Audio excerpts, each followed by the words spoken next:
Ya, hai guys, selamat datang ya di podcast Bernana Ubsu. Ini podcast pertama kita BTW. Tujuan kita bikin podcast ini tuh supaya kita bisa memperkenalkan gitu. Ubsu tuh apa sih? Dan Ubsu tuh seperti apa? Dan apa yang bisa kita dapat gitu dari berorganisasi di dalam Ubsu ini. Kita bikin podcast ini tuh karena pandemi ini ya, karena keadaan kita yang lagi sekarang, kita nggak bisa ngasih tahu secara langsung Ubsu itu kayak gimana, jadi kita pakai metode podcast ini. Dan kebetulan hari ini kita tuh kedatangan tamu yang spesial ya, mungkin. Ya, di sebelah kanan saya, boleh perkenalan dulu? Halo teman-teman, perkenalkan nama aku Renat Printi Samosir dari D3 Teknik Aeronautika UPSU 19 dan sekarang diamanahi sebagai Ketua UPSU periode 2020-2021. Oh, ketua UPSU ya? Ketua UPSU. Oh iya, ketua UPSU. Jadi ini dia tuh ketua UPSU kita sekarang guys. Kita tanya dulu deh ya, kabar dia gimana. Kan ini lagi pandemi nih. Gimana nih kabar? Tetap sehat kan selama pandemi ini? Ya, puji Tuhan sih tetap sehat, masih bisa kayak gini ngumpul-ngumpul kita. Betul. Dan juga masih bisa nongkrong-nongkrong lah di Tampo gitu. Masih bisa nongkrong. Juga ya beginilah Ya, pernah nggak ada selama pandemi ini udah pernah swab test belum kayak gitu atau rapid gitu? belum pernah ya. Oh. Terlalu berat ya. Puji Tuhan masih Puji Tuhan. sehat lah ya. Masih dijaga. Emang itulah ya. Emang perlu. Nah, karena tadi udah kita nanyain kabar dia gimana, perkenalan gimana. Oh, BTW nih, ngomongin soal COVID nih ya.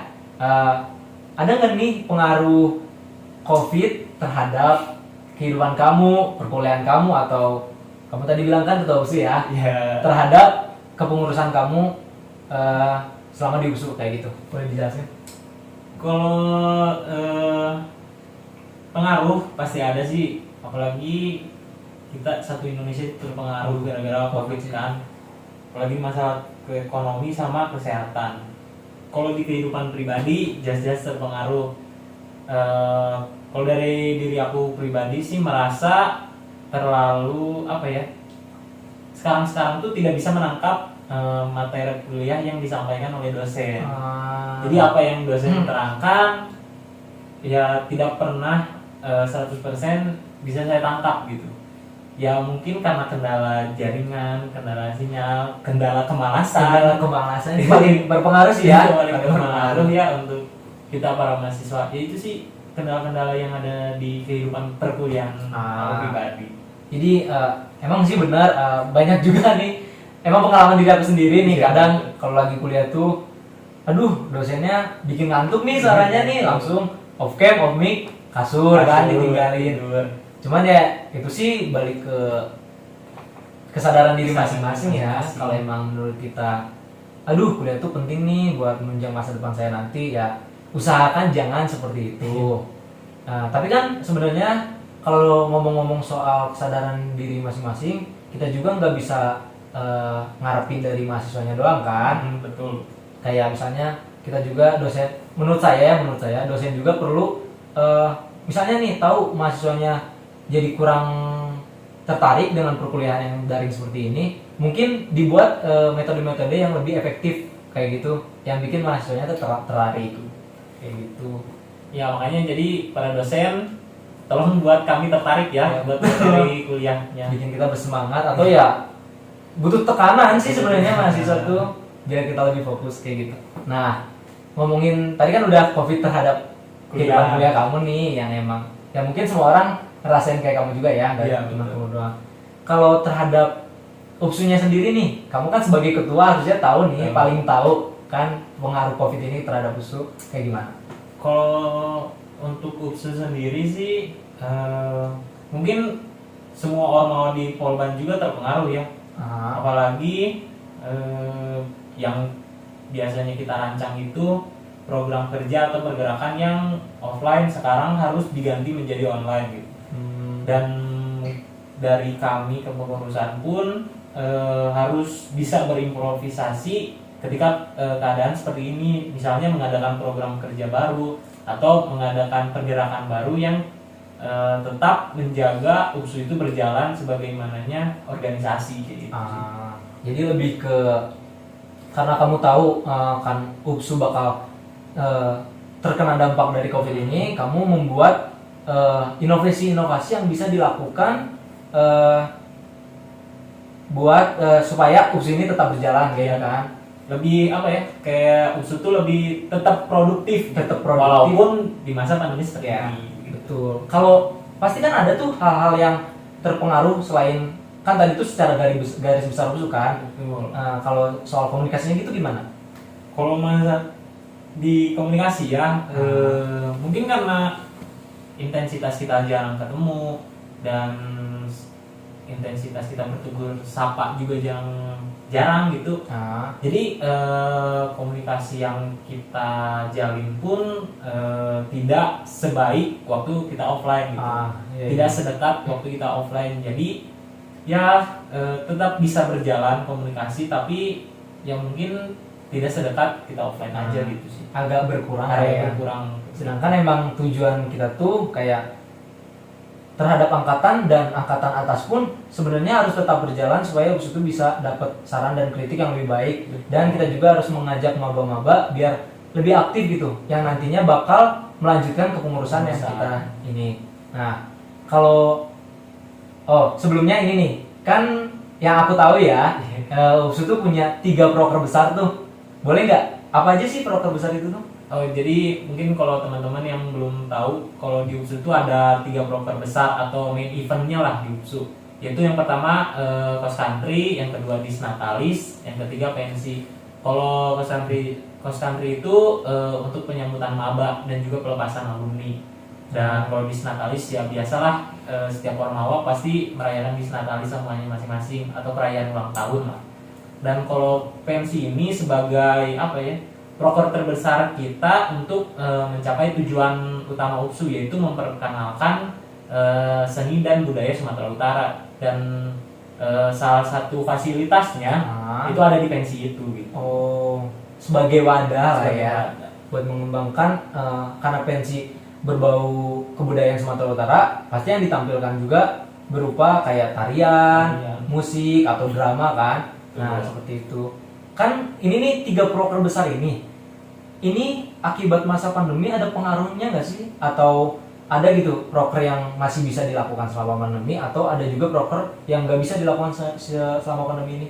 Jadi kalau proker untuk cross country dan pensi ini sangat sulit untuk diadakan online gitu. Jadi ya kita mengambil keputusan untuk memundurkannya di bulan April dengan harapan keadaannya membaik gitu. Membaik ya, betul. Dan untuk disnatalis sendiri dari rencana kami itu adanya perayaan saja, kayak pengucapan selamat ulang tahun dari setiap anggota ke UPSU Polban, dan juga penayangan video track record selama 23 tahun UPSU Polban telah berdiri gitu sih. Mungkin kalau dilihat dari jurusan-jurusan lain mah kayak ada event-event yang kayak lomba games, kayak Mobile Legends kayak gitu mungkin ya.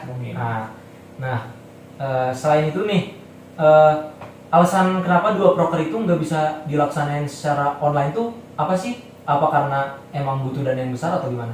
Salah satunya itu butuh dana yang besar, dan juga salah satu jadi membuat kita buat berlatih mental gitu dan tanggung jawab. Apalagi kita kan tahu ya, kita kan berpengalaman pernah ngadain CC. Waktu CC itu di situ kita kan menjadi panitia lapangan gitu. Kita belajar bertanggung jawab, belajar mental, disiplin dan segala macam tuh di situ. Jadi ketika CC mungkin akan diadakannya online tuh efeknya tidak akan sebesar CC diadakan offline begitu. Kayak outputnya tuh kurang dapat lah ya. Outputnya kurang terasa lah. Betul. Jadi emang gak ada pilihan lain ya selain diundur. Kalau nih pasti ada kemungkinan terburuk kan, kalau misalnya COVID nih terus berjalan, misalnya amit-amit ya, sampai tahun depan, itu tuh gimana sih, dihilangin atau gimana? Ya pasti kita sih cari penggantinya sih. Jadi kayak kita tetap mungkin CC-nya tidak terlaksana. Kalau misalnya pandemi ini terus berlanjut dan diganti dengan salah satu pergerakan atau broker yang punya output yang sama dengan CC tersebut. Gitu. Jadi bukannya dihilangkan tapi mengganti dengan hal yang outputnya tuh tetap sama, ada dan sama gitu ya. Nah, kalau tadi nih ngomongin CC, tadi dengar-dengar kan kita tuh dilatih mental, dilatih mindset kita diubah menjadi lebih baik lagi. Nah, jadi emang kalau masuk UPSU nih dari awal tuh emang udah langsung dilatih yang kayak gitu ya. Jadi apa ya? Ini mah pengalaman aku sendiri ya. Kalau di UPSU tuh pertama kita masuk kan proker pertama tuh yang kita jalani sebagai maba tuh cross country. Itu aku belajar banyak tentang tanggung jawab dan mental gitu. Ada beberapa tekanan yang dari cutting kasih supaya mental kita tuh kuat untuk menjalani proker-proker selanjutnya dan juga bertanggung jawab. Itu setiap kita kan ada divisi-divisinya kan. Iya betul. Pasti kita harus bertanggung jawab sama tupoksi dari divisi-divisi tersebut. Jadi kayak emang UPSU tuh udah melatih kita dari awal supaya nanti saat tahunnya kepengurusan kita tuh udah siap lah ya, nggak terlalu kosong kayak gitu ya. Bukan cuman kesenian dan kebudayaan Sumatera Utara, tapi juga ke soft skill si para anggotanya. Ya sih benar-benar. Ngomongin soal UPSU nih, tadi aku lupa pengen nanya sebenarnya. Kamu kan seorang ketua UPSU nih. Betul. Sebelumnya apa sih yang bikin kamu yakin gitu buat mencalonkan sebagai ketua UPSU, dan menurut kamu apa sih yang kamu punya, modal yang kamu punya sehingga kamu berani untuk mencalonkan sebagai ketua UPSU kayak gitu? Kalau dibilang, aku bilangnya tujuan ya. Ya, boleh. Kalau tujuan aku waktu itu mencalonkan ketua UPSU itu karena adanya keresahan gitu. Dari mungkin dari sisi divisi lapangan UPSU cukup baik gitu. Tapi di sisi struktural kurang apa ya namanya, kurang baik ya. Aku menurut aku itu kurang berjalan produktif gitu. Setiap divisi atau departemennya. Makanya kenapa aku pengen mencalonkan menjadi ketua UPSU ya, pengen memperbaiki itu. Iya betul. Dan apa ya, kalau tadi sifat yang modal lah ya. Modal kayak gitu. Modal aku dalam mencalonkan ya tadi pengen belajar dan juga apa ya, punya pengalaman organisasi sih. Oh jadi emang udah ada pengalaman organisasi lah ya. Emang dari SMP atau dari SMA sih mulai berorganisasi? Kalau boleh cerita nih. Oh, boleh sih, pasti boleh. Kalau boleh cerita sih, aku pertama kali terjun di organisasi itu kelas 7 SMP. 7 SMP langsung berorganisasi ya. Itu keren ya. Ikut OSIS SMP Negeri 17 Bandung. Jadi waktu itu aku merasa kayak wah banyak nih manfaatnya kalau ikut organisasi. Akhirnya aku lanjut nih. Ikut OSIS juga di SMA, ikut di OSIS SMA Negeri 17 Bandung. Lanjut ke kuliah di Polban, ikut UPSU, dan UPSU pun menjadikan aku salah satu delegasi ke BEM Kema Polban, waktu itu Kabinet Poros Juang. Masuknya tuh melalui LKMM itu kan ya? Iya. Jadi lebih ke kecanduan akan manfaat dari berorganisasi itulah ya. Iya, betul. Kalau ngomongin soal organisasi nih, kamu tuh emang suka berorganisasi atau gimana sih? Kalau dibilang bentar kan kayak kalau aku nih ya, kalau aku tuh emang mulai dari SMP nih emang kayak udah malas gitu, kayak ngeliat OSIS juga. Aduh, apaan sih, kayak misalnya merazia kan, berontak jiwa berontaknya tuh keluar kayak gitu. Sedangkan kamu sendiri suka gitu ya, bertolak belakang ya. Nah itu maksudnya jelasin gitu ke aku tuh, apa sih yang membuat kita harus berorganisasi itu apa gitu? Selain relasi sih udah pasti ya, itu untuk teman-teman yang berorganisasi mungkin udah merasakan kayak gimana sih banyaknya relasi. Terus yang kedua soft skill. Udah itu aja sih yang setiap kita berorganisasi kita pasti dapat dua itu, tentang Jadi, soft skill dan relasi. Dan emang relasi dan soft skill itu emang benar-benar dibutuhkan kan buat di dunia kerja nantinya. Iya, betul. Iya. Ngomongin soal UPSU nih masih belum puas nih, kayak orang nih kalau mau masuk UPSU nih kan pasti harus tahu tuh dari atas-atasnya nih anggota-anggota sebelumnya apa sih kayak manfaat buat ke diri kamunya sendiri, sama apa sih yang kayaknya UPSU tuh berdampak jelek deh ke kita, baik buruknya UPSU deh buat kamu kayak gimana? Kalau untuk baiknya sih aku ngerasa UPSU tuh yang pertama mental tadi. Mental Lebih lebih terbangun di UPSU. Bertanggung jawab dan juga dari asas kekeluargaan itu sendiri, karena UPSU tuh berasaskan kekeluargaan. Jadi ya merasa kayak terangkul sebagai keluarga kayak gitu. Tapi ingat ya guys ya, kalau dalam suatu organisasi itu walaupun kita berasaskan kekeluargaan, jangan kita tuh harus tahu gitu kapan menempatkan sifat kekeluargaan kita ini dan sifat keprofesionalitasan kita. Jadi jangan kayak misalnya ada rapat cuman gara-gara pakai asas kekeluargaan, nggak apa-apa deh kalau aku nggak datang, nggak masalah juga, soal nggak akan marah juga orang kita berasaskan kekeluargaan kayak gitu ya. Iya, jadi aku sih mungkin teman-teman mau aku jelasin tentang perspektif aku tentang kekeluargaan.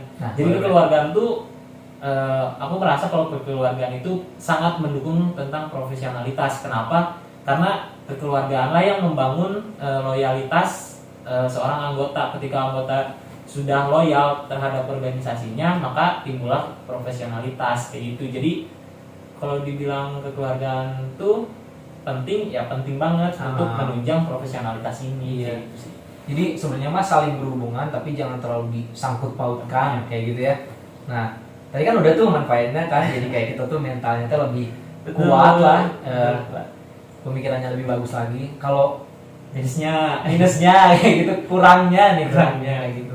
Kalau pengalaman aku di UPSU tuh rapat nggak pernah bentar ya. Ya kita ya emang sih selalu ya sampai pegel gitu ya, sampai pegel sampai pusingnya pusing.